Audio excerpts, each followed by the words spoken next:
महाराष्ट्र के गढ़चिरौली के दुर्गम भागों में बसाया गया, ऐसे दूर दूर बसाया गया उनको जो आज भी नागरिकता के लिए तरस रहे हैं। भारत का आज भी उन्हें नागरिक नहीं माना जाता। मित्रों, यह बड़ी खेद की बात है। सरकार का कर्तव्य होता है सभी के प्रति समान दृष्टिकोण रखना।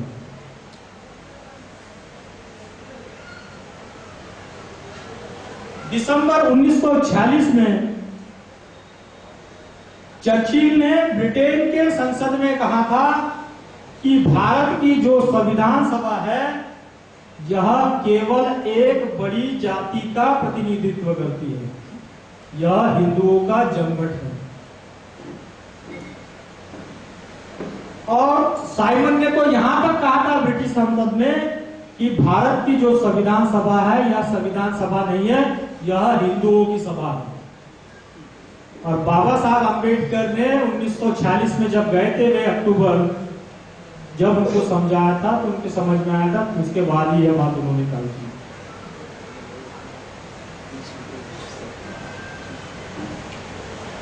इसी के साथ बाबा साहब अम्बेडकर की और जोगेंद्रनाथ मंडल की बातचीत भी हुआ करती थी, देश की समस्याओं की ओर वो ध्यान भी देते थे। ऐसा ही एक पत्र बाबा साहब अम्बेडकर ने, कॉन्फिडेंशियल पत्र है वो, जो मेरी किताब में आया है, पढ़ लीजिए।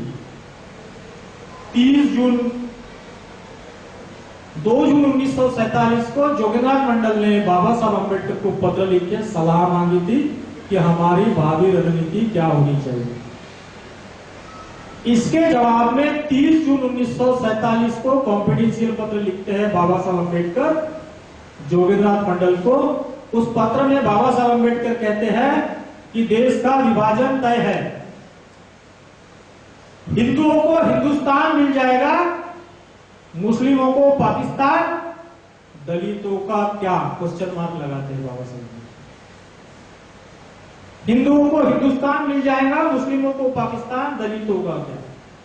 बाबा साहब अम्बेडकर कहते हैं दलितों की भी सुरक्षा बहुत जरूरी है।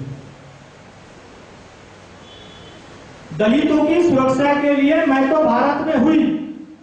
उस पत्र में बाबा साहब अम्बेडकर स्पष्ट जरूर नहीं लिखते, लेकिन यह बात भी जरूर लिखते हैं कि पाकिस्तान में जो फंसे दलित है उनकी भी सुरक्षा जरूरी है। इसका मतलब क्या होता है कि जोगेंद्रनाथ मंडल जी दलितों की, पाकिस्तान में जो दलित फंसे रहेंगे उनकी सुरक्षा के लिए आप पाकिस्तान चले जाइए। लोग कहते हैं कि जोगेंद्रनाथ मंडल गद्दार थे, वे देश छोड़ के पाकिस्तान चले गए। देश छोड़ के जोगेंद्रनाथ मंडल गद्दार नहीं थे। वहां जो दलित फंसे हुए थे, वहां जो हिंदू फंसे हुए थे, उनकी सुरक्षा के लिए बाबा साहब अम्बेडकर ने 30 जून 1947 को जो गोपनीय पत्र लिखा था उसी को आधार बनाकर जोगेंद्रनाथ मंडल ने पाकिस्तान जाना तय किया था। अपने मन से नहीं गए पाकिस्तान। जोगेंद्रनाथ मंडल गद्दार नहीं थे। पाकिस्तान में जो काम किया उन्होंने मेरे किताब में दिया है, वक्त की कमी के कारण मैं नहीं बता पाऊंगा, पढ़ लीजिए। कई महत्वपूर्ण काम किए पाकिस्तान में। पाकिस्तान की संविधान सभा का पहला अस्थायी अध्यक्ष उन्हें बनाया गया। पाकिस्तान के पहले लॉ और लेबर मिनिस्टर थे। जिस प्रकार भारत सरकार में रहते हुए बाबा साहब अम्बेडकर की जब बात नहीं मानी गई, बाबा साहब अम्बेडकर ने अपने मंत्री पद को लात मारा, त्याग पत्र दिया, उसी प्रकार जब जोगेंद्रनाथ मंडल की बात पाकिस्तान की सरकार ने नहीं सुनी तो बाबा साहब अम्बेडकर का यह चेला, इसने भी अपने मंत्री पद को लात मारकर भारत में बच गया। अगर स्वार्थी होते, मंत्री पद के लिए गए होते तो क्यों मंत्री पद से इस्तीफा देते। यहां आने के बाद उन्होंने अपना सारा जीवन निर्वासितों की सेवा में लगा दिया। जिनके घर बार चले गए थे, रहने का कोई ठिकाना नहीं था, खाने का कोई ठिकाना नहीं था, ऐसे लोगों के लिए भारत में आने के बाद एक गुमनामी की जिंदगी की, प्रसिद्धि के लिए नहीं जी। लोगों ने उन पर तरह तरह के आरोप किए, फिर भी सेवा करते रहे, फिर भी आरोप किए। 15 जुलाई 1946 को बैरिस्टर M.R. जयकर की बात नहीं मानने पर M.R. जयकर नाराज हो गए थे जब उन्होंने 15 दिसंबर 1946 को संविधान सभा में कहा था कि मुस्लिमों को आने तक राह देखी जाए, उनकी बात की खिल्ली उड़ाई गई थी। इससे नाराज होकर उन्होंने संविधान सभा की सदस्यता से त्याग पत्र दे दिया। 4 जुलाई 1946 को ब्रिटिश संसद में भारतीय स्वतंत्रता बिल पेश किया गया। इसी दरमियान पंडित जवाहरलाल नेहरू ने पत्र लिखा, मजबूरी में ही सही, कि डॉक्टर अंबेडकर का संविधान सभा में होना बहुत जरूरी है।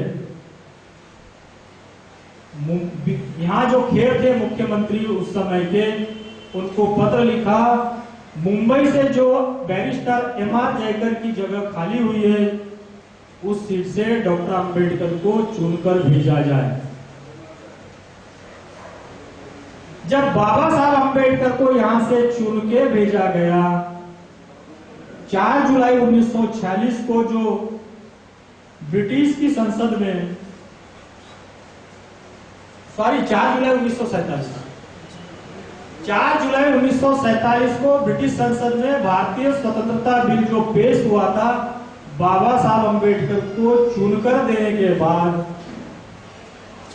15 जुलाई 1946 को ब्रिटिश की संसद में यह बिल पास हुआ। बाबा साहब अंबेडकर जब तक चुनकर नहीं गए संविधान सभा के लिए मुंबई से, तब तक यह बिल पास नहीं हुआ। सुनिए, इसका मतलब पहले बाबा साहब को संविधान सभा में लो, तभी भारत को आजादी मिलेगी। जब बाबा साहब अंबेडकर को संविधान सभा में लिया यहां से, तब 15 जुलाई 1947 को भारतीय स्वतंत्रता बिल इंग्लैंड की संसद में पास हुआ और इस तरह बाबा साहब अंबेडकर फिर से संविधान सभा में चुनकर गए। अब दूसरी बड़ी बात बताना चाहूंगा, 15 अगस्त 1947 को भारत को आजादी मिली, स्वतंत्रता मिली। भारत को आजादी मिली, इससे पहले ही 3 अगस्त 1947 को भारत में, भारत के मंत्रिमंडल में कौन कौन मंत्री रहेगा यह तय हो गया था। उसमें बाबा साहब अंबेडकर कानून मंत्री रहेंगे, यह भी तय हो गया था। वो कैसे कानून मंत्री क्यों बनाया गया आप समझ लीजिए, उसको किसके दबाव से बनाया गया ये भी समझ लीजिए।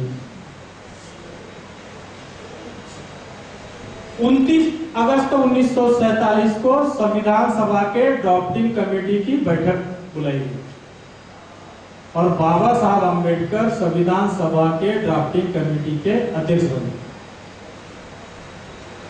कानून मंत्री पद की शपथ कब ली? 15 अगस्त 1947 को।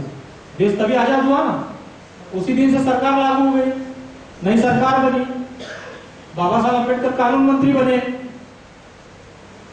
29 अगस्त 1947 को संविधान सभा के ड्राफ्टिंग कमेटी का अध्यक्ष डॉक्टर बाबा साहब अंबेडकर को बनाया गया।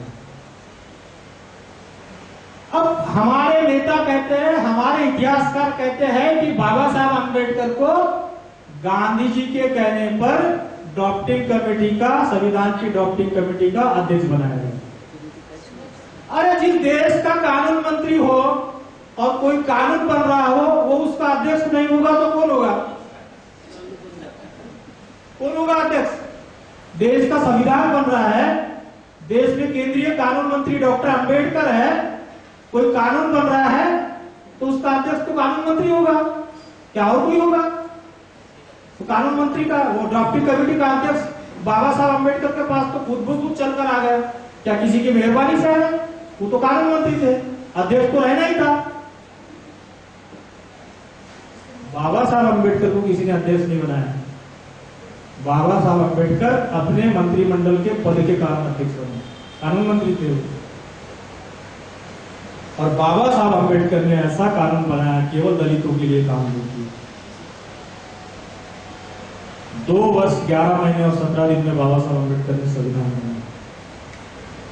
और जो आज देश का जो कुछ भी विकास हुआ है, 26 नवंबर 1949 को संविधान को अंगीकृत किया गया, लागू किया गया। और जो कुछ भी विकास देश का हो रहा है और होते रहेगा, वह संविधान के बदौलत ही होते रहेगा। संविधान बनाने में जो खर्चा आया उस समय वह 63 लाख, लिख लीजिए, लिखना है 63,99,729 रुपए उस समय संविधान बनाने पर खर्चा आया। इसलिए मित्रों, इतने कष्ट सहकर भी बाबा साहब अम्बेडकर यदि चाहते बदला लेना तो ईंट से ईंट बजा देते, इस देश का बेड़ा गर्क कर देते, सत्यानाश कर देते। लेकिन बाबा साहब अम्बेडकर इस देश के सच्चे देशभक्त थे। उनके समान देशभक्त इस देश में मिलना बहुत कठिन है, नहीं मिल सकता। वह यदि उनके साथ और उनके समाज के साथ जो अन्याय किया गया, अत्याचार किया गया, उसका यदि बदला लेना चाहते तो इस देश का सत्यानाश कर देते। लेकिन वे सच्चे देशभक्त थे, अपने मां के सच्चे सपूत थे। इस देश को एक अच्छा देश बनाना चाहते थे, विश्व में इसकी ख्याति जाए ऐसा देश बनाना चाहते थे। आज भी विश्व में यदि किसी भी देश का संविधान, कौन से देश का संविधान अच्छा है, यह जब बात आती है तो विश्व में भारतीय संविधान का नाम लिया जाता है, यह बाबा साहब अम्बेडकर की देन है। इसलिए मैं हमेशा कहता हूं, बाबा साहब अम्बेडकर केवल संविधान के निर्माता नहीं है, बल्कि बाबा साहब अम्बेडकर संवैधानिक भारत के निर्माता है। जय हिंद, जय बुद्ध, जय भारत।